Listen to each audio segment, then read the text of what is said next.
जय हिंद दोस्तों। आप सबका स्लीपी क्लासेस में बहुत बहुत स्वागत है। दोस्तों आज है 17 मई और दोस्तों आज के एडिटोरियल डिस्कशन में हम 3 एडिटोरियल्स डिस्कस करेंगे। तो दोस्तों क्योंकि आज ट्यूसडे है तो हर ट्यूसडे को इंडियन एक्सप्रेस में सी राजा मोहन का एक आर्टिकल आता है इंटरनेशनल रिलेशन से संबंधित। तो आज उन्होंने जो आर्टिकल लिखा है बाउंडेड बाय ज्योग्राफी की बात कर रहे हैं। What is the glue which binds the sub continent? क्या वो ज्योग्राफी है, क्या वो हमारी सभ्यता है, या क्या वो धर्म है?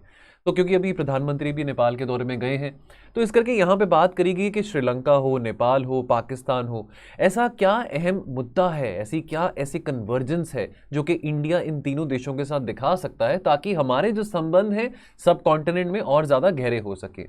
उसके बाद दोस्तों हिंदू में आर्टिकल आया है the war shrinking India's options. तो दोस्तों ये भी इंटरनेशनल रिलेशन से ही ओरिएंटेड है। देखिए यूक्रेन रशिया की लड़ाई के चलते अब 3 महीने तो हो गए हैं, लेकिन क्या इंडिया ने कोई डील तो नहीं करी? जो इंडिया की फ्रेंडशिप है रशिया के साथ, तो देखिए इंडिया ने स्टैंड लिया रशिया का, रशिया के अगेंस्ट कुछ नहीं बोला, लेकिन रशिया और चाइना की फ्रेंडशिप से हम कितना लेवरेज उठा सकते थे?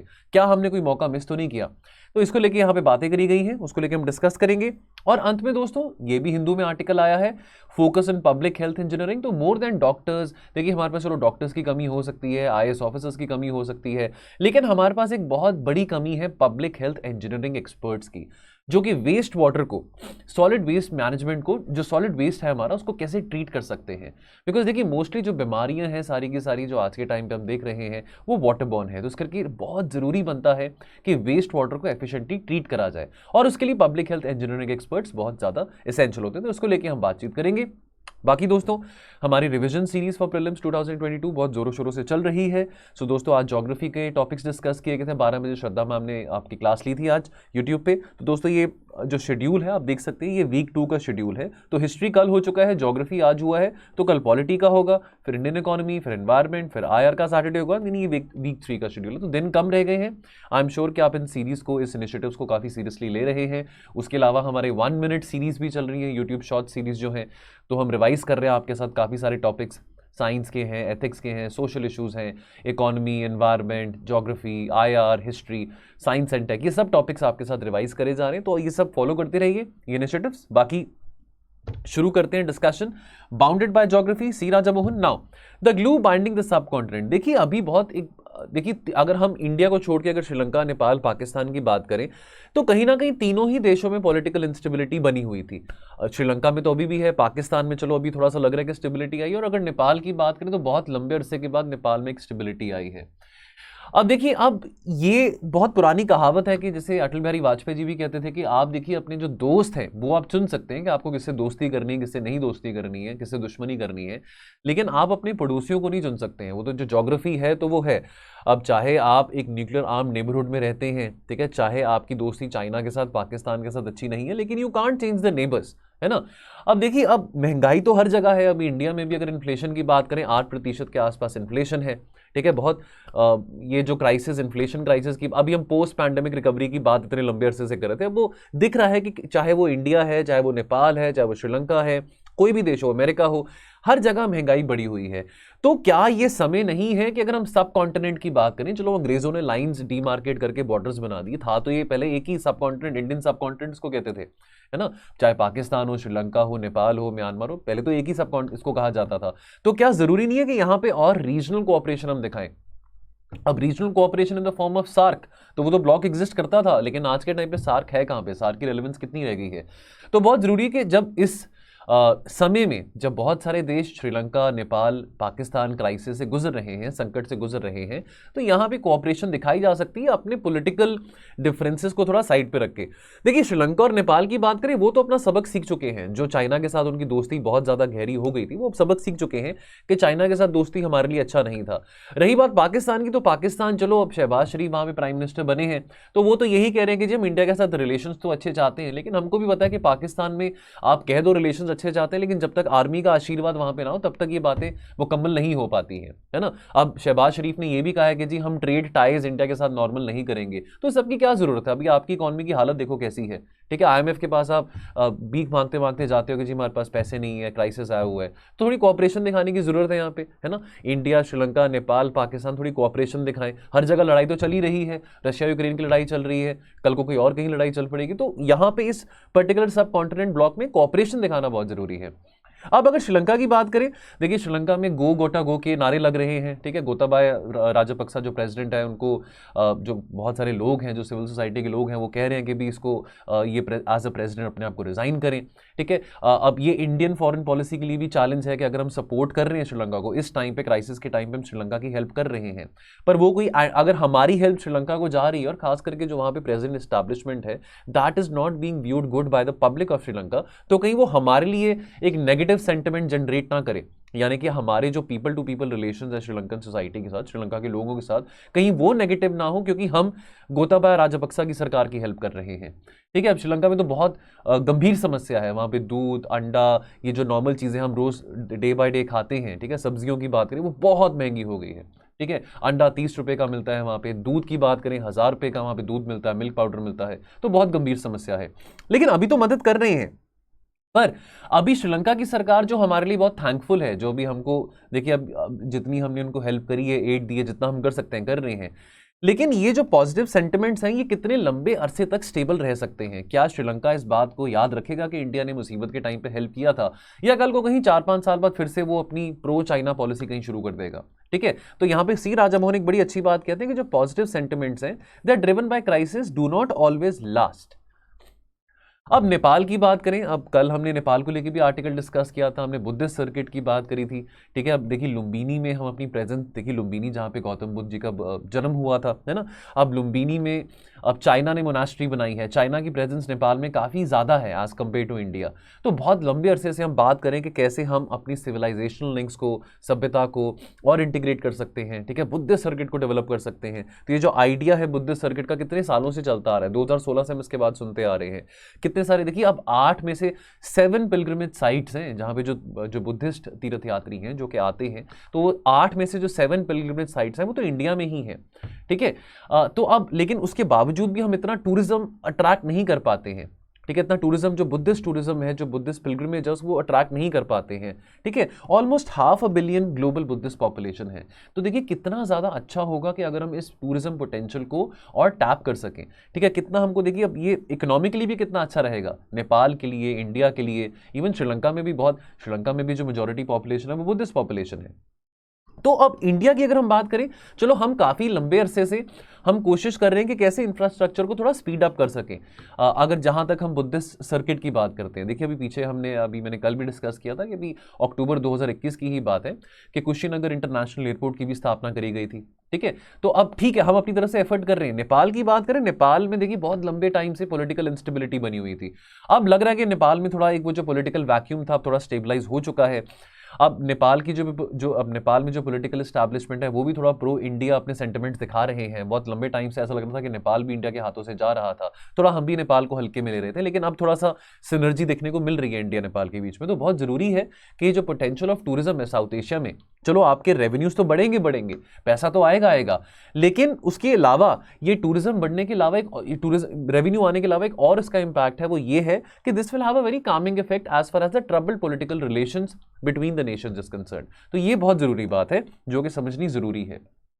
पाकिस्तान की बात करें, चलो करतारपुर कॉरिडोर खोला गया था एट द एंड ऑफ 2019 जब गुरु नानक देव जी का 550th बर्थ एनिवर्सरी थी, ठीक है। अब ये जो कॉरिडोर खोला था, that made it very easier for the Sikh pilgrims कि वो करतारपुर साहब जा सकते हैं पाकिस्तान में, ठीक है। अब देखिए, अब लेकिन हम अपने सब कॉन्टिनेंट की अगर बात कर रहे हैं, इंडिया, नेपाल, श्रीलंका की बात करें, तो चलो अब चाहे वो क्राइसिस में ही इंडिया को याद कर रहे हैं, लेकिन हम अपनी पॉलिसीज को अलाइन तो कर रहे हैं, चाहे वो रिलीजियस टूरिज्म के बेसिस पे हो, पिलग्रिमेज के बेसिस पे हो, इकोनॉमिक पॉलिसीज हो, whatever it might be, geographical imperative हो। लेकिन पाकिस्तान एक एक्सेप्शन है। तो जहां पे अब नई सरकार बनी है पाकिस्तान की, शहबाज शरीफ की, अब वो ये तो उन्होंने कहा था कि जी इंडिया के साथ अब अपने संबंध अच्छे करना चाहते हैं, लेकिन जहां पे अब संबंध अच्छे करने बोलने से तो नहीं होते ना। आपको आज के टाइम पे अगर आपने संबंध अच्छे करने हैं तो ट्रेड भी करिए, है ना। कितने टाइम से हम ये बात करते आते हैं कि इंडिया को ब्राजील के साथ ट्रेड करना फिर सस्ता पड़ता है, लेकिन इंडिया को पाकिस्तान के साथ ट्रेड करना महंगा पड़ जाता है ना। तो वो जो साफ्टा का जो हम सपना देखते थे, south Asian free trade agreement, वो कहां पे है? इसका पोटेंशियल हम कहां रियलाइज कर पा रहे हैं, ठीक है। अब देखिए, अब अगर इकोनॉमिक डेवलपमेंट इंडिया ने भी करनी है, इंडिया ने भी एक सुपर पावर बनना है, तो बहुत जरूरी है कि इंडिया इन सब देशों को साथ में लेकर सुपर पावर बने, ठीक है। ऐसा तो नहीं हो सकता कि इंडिया एक सुपर पावर बन रहा है और उसके आसपास जो उसके पड़ोसी देश हैं वो बहुत गरीब हैं, वो अंडर डेवलप्ड हैं। अब लेकिन पाकिस्तान की आर्मी कहती है कि हम ट्रेड इंडिया के साथ तब तक नहीं करेंगे जब तक जो कि आर्टिकल 370 जो कि एब्रोगेट किया था भारत सरकार ने 2019 में, जब तक उसको रिविजिट नहीं किया जाता। वो तो देखिए अब यहाँ पे तो भारत सरकार का स्टैंड बहुत अटल है कि भाई वो तो हमारी अपनी इंटरनल मैटर है, आप कौन होते हैं कहने वाले, आपके प्रेशर में आके तो हम आर्टिकल 370 को तो नहीं कुछ करने वाले हैं। अगर रिवोक किया था तो आप, अगर एब्रोगेट किया था तो रिवोक करते हैं, वो आपके कहने पर नहीं होगा। तो आप अपने संबंध जो है, ट्रेड रिलेशन जो है वो बढ़ाइए, बिल्कुल स्ट्रेंथन करिए, लेकिन हमारे इंटरनल मैटर्स को हमारे तक सीमित रहने दीजिए। तो कंक्लूजन क्या है, देखिए अब वुड बी वेरी सरप्राइजिंग अगर पाकिस्तान की जो नई सरकार है वो अपना ये सेल्फ डिफीटिंग पॉलिसी जो टुवर्ड्स इंडिया है इसको बदल सके। मतलब ये देखिए सेल्फ डिफीटिंग क्यों है, बिकॉज अगर पाकिस्तान, देखो इंडिया को चलो पाकिस्तान की जरूरत नहीं हो सकती, लेकिन पाकिस्तान को तो पार्टनर्स की जरूरत है। पाकिस्तान के जो दोस्त है, जो गल्फ नेशंस की भी अगर हम बात करें, वो आज के टाइम पे पाकिस्तान को इतनी प्रेफरेंस नहीं देते हैं, वो इंडिया को ज्यादा प्रेफरेंस देते हैं। तो जो रियलिस्ट अगर हम लोगों की बात करें, ठीक है, तो दो तरह के लोग होते हैं, एक रियलिस्ट होते हैं, एक आइडियलिस्ट होते हैं, ठीक है। अब जो रियलिस्ट लोग हैं, जो थोड़े ऑप्टिमिस्ट भी हैं, वो ये कहेंगे देखो जो अभी करंट ट्रेंड्स जो चल रहे हैं सब कॉन्टिनेंट में, ठीक है, इंडिया की जो अभी ताकत है, इंडिया का जो इन्फ्लुएंस है वो सब कॉन्टिनेंट में और बढ़ने वाला है, कि अभी नेपाल को, श्रीलंका को, मालदीव्स को जरूरत है। इवन अगर म्यांमार की भी बात करें, म्यांमार में भी सिचुएशन ज़्यादा अच्छी नहीं है। तो मैं काफ़ी बार कहता भी रहता हूँ कि आप अगर पिछले 70-75 सालों में भी उठा के देखिए, अगर चलो बाकी देशों को तो छोड़ो, लेकिन अगर हम अपने सब कॉन्टिनेंट की बात करें तो कोई एक देश बताइए जहां पे थोड़ा डेमोक्रेसी स्टेबलाइज हो सकी हो, except leaving the exception of Bangladesh. Bangladesh आज के टाइम पे काफी प्रॉस्परस, लेकिन बांग्लादेश के भी अपने चैलेंजेस रहे थे 90s तक, ठीक है, जब लिबरेशन के बाद से लेकर 90s तक बांग्लादेश में भी अपने चैलेंजेस रहे थे। अब सवाल यह है कि चलो हम ऑप्टिमिज्म की बात करते हैं, चलो क्रिकेट मैचेस हो इंडिया पाकिस्तान के बीच में, आईपीएल मैचेस हो, पाकिस्तान के क्रिकेटर्स यहाँ पे आए, हमारे बॉलीवुड स्टार्स वहाँ पे जाए, चलो ये सब चीज़ें तो चलती रहेंगी साथ के साथ, लेकिन रिश्ते सुधारने भी बहुत ज़रूरी हैं। तो क्या पाकिस्तान के साथ हमेशा ही हमारे रिश्ते ऐसे रहेंगे, इस तरह के स्टेज में रहेंगे? तो देखिए अब चाहेंगे तो ज़रूर हम पाकिस्तान के साथ हमारे रिश्ते बेहतर हों, लेकिन सवाल यहाँ पर ये उठता है कि इंडिया क्या कर सकता है पाकिस्तान को अपनी तरफ अट्रैक्ट रखने के लिए, और पाकिस्तान कितना ज्यादा इस बात पे खड़ा उतरेगा जो शहबाज शरीफ ने बात बोली है कि इंडिया के साथ हम अपने संबंध अच्छे करना चाहते हैं। तो पाकिस्तान अपनी तरफ से क्या एफर्ट करेगा? सब कुछ इंडिया ने नहीं करना ना, कुछ अगर 2 कदम हम आगे बढ़ाते हैं तो 1 कदम तो पाकिस्तान ने भी आगे बढ़ाना ही है। तो ये बात यहां पर आ जाती है।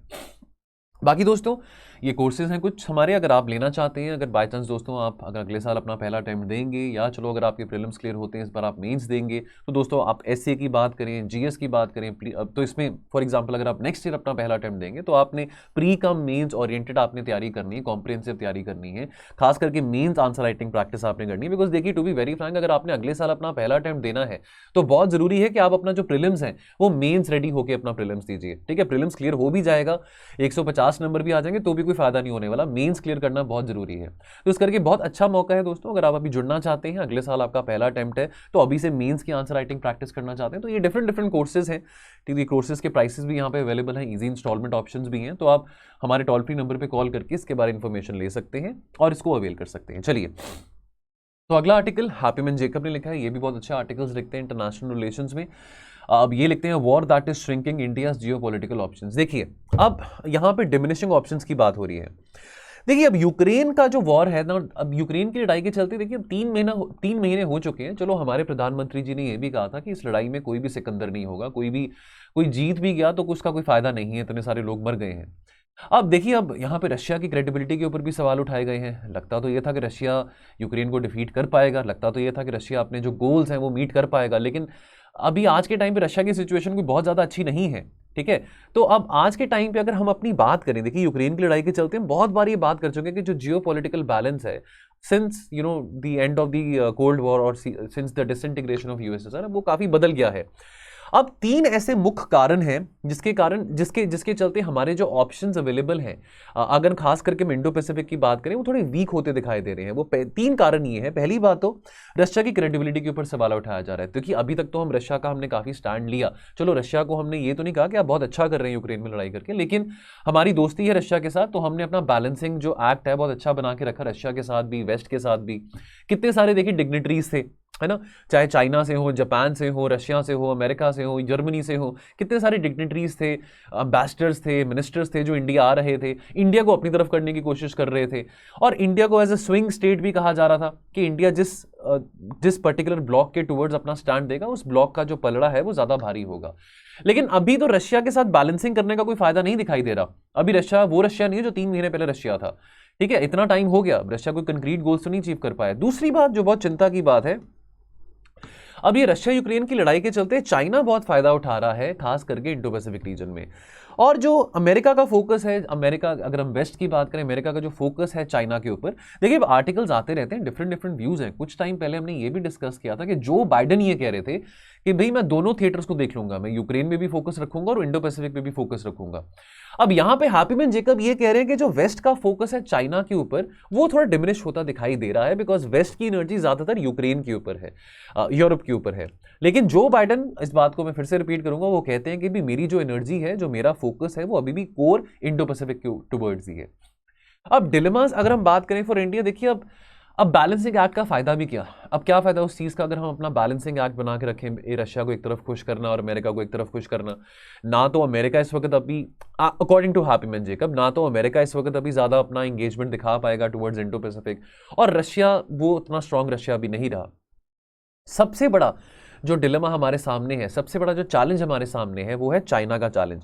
अब चाइना का चैलेंज ये नहीं कि रशिया यूक्रेन की लड़ाई के बाद सामने आया, चाइना के साथ हमारा जो चैलेंज था वो कई सालों से चलता आ रहा था, ठीक है। तो this is not a product of the Ukraine war पर से, लेकिन चीजें थोड़ी कॉम्प्लिकेट हो चुकी हैं रशिया यूक्रेन की लड़ाई के चलते, ठीक है। अब एक तरफ तो यूक्रेन और रशिया की लड़ाई के चलते यूरोप को हम देख रहे हैं, नेटो को देख रहे हैं। अब देखिए फिनलैंड है, स्वीडन है, वो नेटो ज्वाइन करने की बातें कर रहे हैं। तो एक तरफ तो नेटो का स्ट्रेंथनिंग पॉइंट देख रहे हैं कि नेटो स्ट्रेंथन हो रहा है, यूरोपियन सिक्योरिटी आर्किटेक्चर, वैसे इंडिपेंडेंट तो कोई सिक्योरिटी आर्किटेक्चर नहीं है यूरोप का, लेकिन नेटो स्ट्रेंथन हो रहा है। लेकिन अमेरिका का इन्फ्लुएंस जो है साउथ एशिया में या इंडो पैसिफिक की भी अगर हम बात करें, वो बहुत कम हो रहा है। तो ये हमारे लिए चिंता की बात है कि चाइना को कैसे हम मैनेज करें, और वो जो बैलेंसिंग एक्ट हम खेलते आते थे रशिया और अमेरिका के बीच में, वो रेलेवेंट रहा भी है कि नहीं रहा। फिर हम कितना लेवरेज उठा पाए रशिया और चाइना के रिश्ते से। देखिए अब यहां पे एक सिचुएशन की अगर हम बात करें, देखिए अगर चाइना कल को कहता है रशिया यूक्रेन की लड़ाई के चलते, चलो मैं भी पंगा लेता हूं, ठीक है, एलएसी में मामला जो लाइन ऑफ एक्चुअल कंट्रोल है, 2 साल पहले भी काफी गर्मा गर्मी हुई थी, तो मुद्दा गर्म हो जाता है रशिया यूक्रेन की लड़ाई के चलते। अब इंडिया क्या करेगा? अब रशिया और चाइना की दोस्ती तो बहुत है, तो इंडिया चाहता तो रशिया को कह सकता था कि भाई हमारे, चलो रशिया और चाइना की दोस्ती तो भाई विदाउट लिमिट, जैसे व्लादिमीर पुतिन ने कहा था कि जो हमारी जो दोस्ती है रशिया और चाइना की, that is without any limitations, बहुत गहरी दोस्ती है। तो हमने उस बात का फायदा उठाया? हम उस बात का फायदा नहीं उठा पाए ना। हम तो दुनिया भर को ये कहते रहे कि जी रशिया हमारा बहुत पुराना फ्रेंड है, लेकिन रशिया के साथ दोस्ती का फायदा तो उठाए ना। चलो डिफेंस, हम सामान डिफेंस का जो हम इंपोर्ट करते हैं रशिया से, वो एक तरफ है, लेकिन अगर आज के टाइम पे चाइना एलएसी में पंगा लेता है इंडिया के साथ, तो इंडिया क्या करेगा? रशिया के टुवर्ड्स तो इंडिया को जाने को फायदा नहीं है। रशिया खुद इस वक्त इतना स्ट्रांग नहीं है, यूक्रेन के साथ लड़ाई चल रही है, कुछ ज्यादा कंक्रीट गोल्स नहीं हो पाए अचीव रशिया की तरफ से भी। तो इंडिया किसकी तरफ मुड़ेगा? इंडिया मुड़ेगा वेस्ट के टुवर्ड्स, यूएसए के टुवर्ड्स। अब इससे किसको ठेस पहुंचेगी? इससे रशिया को ठेस पहुंचेगी, ठीक है। तो it would make a lot of sense for Russia कि वो चाइना को रिक्वेस्ट करे, चाइना को थोड़ा अपीज करे कि भाई जब तक अभी ये यूरोप में मुद्दा चल रहा है, तब तक कोई एलएसी में आप पंगा न लेना इंडिया के साथ, बिकॉज देखिए रशिया के लिए चाइना और इंडिया दोनों ही बहुत अच्छे मित्र हैं। अब what is the way ahead? देखिए चाइना के जो फॉरेन मिनिस्टर हैं वांग यी, वो भी अभी कुछ टाइम पहले इंडिया आए थे और उन्होंने कहा था कि चलो सब पुरानी बातें छोड़ते हैं, let's follow the business as usual approach, जो हमारे दोनों के बीच में अच्छे संबंध बने रहे, जो भी हुआ पास्ट में गिले शिकवे जो भी है उसको दूर छोड़ते हैं, ठीक है। तो क्या इसका मतलब ये है कि अगर चाइना के फॉरेन मिनिस्टर ये बात कह रहे हैं कि let's follow a business as usual approach, तो क्या इसका मतलब ये है कि चाइना कुछ अपनी तरफ से कुछ 2 कदम आगे बढ़ा के दिखाना चाह रहा है कि वो भी रेजोल्यूशन चाहता है एलएसी के टुवर्ड्स, वो भी इंडिया के साथ पीस बाय करना चाहता है, ठीक है। अब चाइना के कारण क्या है कि वो नॉर्मलसी इंडिया के साथ चाह रहे हैं, तो चाइना ही जानता होगा, ठीक है। आफ्टर ऑल चाइनीज को भी उनके फेस वैल्यू पे ट्रस्ट नहीं किया जा सकता। लेकिन चाहे वो दिखावा ही क्यों ना हो, चाहे वो एक बनावटी एटीट्यूड ही क्यों ना हो वांग यी का, लेकिन बहुत जरूरी है रशिया के लिए भी कि भाई कि दोनों ही, चाइना और इंडिया दोनों ही रशिया के बहुत अच्छे फ्रेंड्स, और दोनों इस वक्त इंडिया और चाइना के बीच में जो तनाव, जो कोई ऐसा माहौल है, वो टेंस ना हो जब रशिया यूक्रेन की लड़ाई चल रही है। तो यहां पे कॉशन की बात आती है।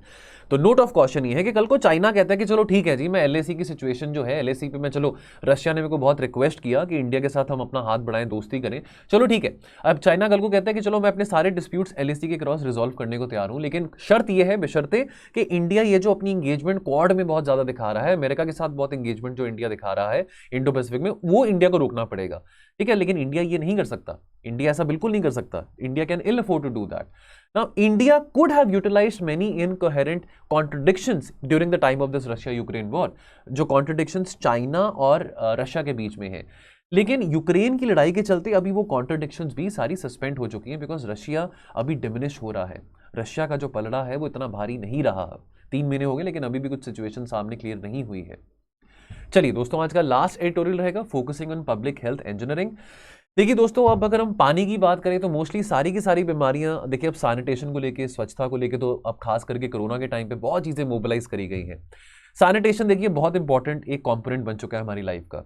तो आज से कुछ 2-3 साल पहले सैनिटाइजर को भी लोग कुछ ज़्यादा वैल्यू नहीं देते थे, लेकिन आज वही सैनिटाइजर कोई बड़े से बड़े होटल में आप जाएंगे, कहीं पे भी आप बैठेंगे, खाने पीने जाएंगे, तो आपको सैनिटाइजर के बारे, सैनिटाइजेशन के बारे बहुत सारा पाठ पढ़ाया जाएगा। तो ये बात तो बहुत ये स्पष्ट है कि सैनिटेशन बहुत ज़रूरी है।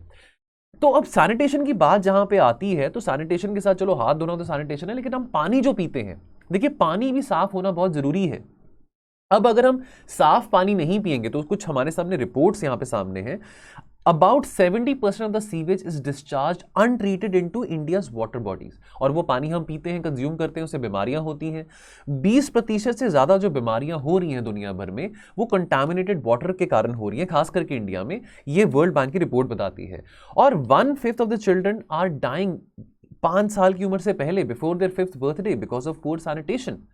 Right, so this is a very grave concern कि around 80% of the waste water जो है, वेस्ट वाटर यानी कि जो वाटर हम डोमेस्टिकली यूज करते हैं, अगर आप चाहे गाड़ी धोने के लिए जो पानी यूज करते हैं, आप गार्डनिंग करने के लिए जो पानी यूज करते हैं, आप वॉशरूम में जो पानी यूज करते हैं, ठीक है, अब वो पानी कहीं ना कहीं तो जाता है, सीवरेज में जाता है, उसको ट्रीट कैसे आप कर रहे हैं, ठीक है, ताकि उसको ट्रीट करके एफिशिएंटली उसको रिसाइकल करके वो इकोसिस्टम में वापस आया जा सकता है, हमारी नीड्स के लिए, हमारी कंजम्पशन के लिए। आने वाले समय में पानी की रिक्वायरमेंट तो बढ़ने ही वाली है, और आने वाले समय में पानी की सप्लाई कम होगी लेकिन आबादी बहुत ज्यादा होगी, ठीक है, ये हम बात पहले भी डिस्कस कर चुके हैं कि बाय 2030 पानी की डिमांड होगी ज्यादा और पानी की सप्लाई होगी कम। तो यहां पे बात करिए, जब सैनिटेशन की बात आ रही है या वेस्ट वाटर ट्रीटमेंट की बात आ रही है, तो वेस्ट वाटर पहले बहुत सिंपल सी definition, water that has been used in the home, business और इंडस्ट्रियल एक्टिविटीज, ठीक है जी। तो यहां पे बहुत जरूरी है कि हम इनोवेटिव तरीके ढूंढ सकें of treating the waste water. अब यहां पे पब्लिक हेल्थ इंजीनियर्स की बात आती है, तो पब्लिक हेल्थ स्पेशलिस्ट हमारे यहां पे नहीं है, ठीक है। मोस्टली जो पब्लिक हेल्थ डिपार्टमेंट में जो लोग काम करते हैं वो जनरलिस्ट हैं। अब उनको सैनिटेशन के बारे इतनी इंफॉर्मेशन नहीं होगी। आफ्टर ऑल अगर हम यूरोपियन कंट्रीज की बात करें, वहां पे sanitation engineering, waste water engineering बेकायदा एक कॉलेजेस में, यूनिवर्सिटीज में कोर्स होता है, डिग्री होती है। इसके बारे यहाँ पे लोगों की इतनी अंडरस्टैंडिंग नहीं है। तो स्पेशलाइज कैडर जो है पब्लिक हेल्थ इंजीनियर्स का, वो बहुत बहुत एसेंशियल है।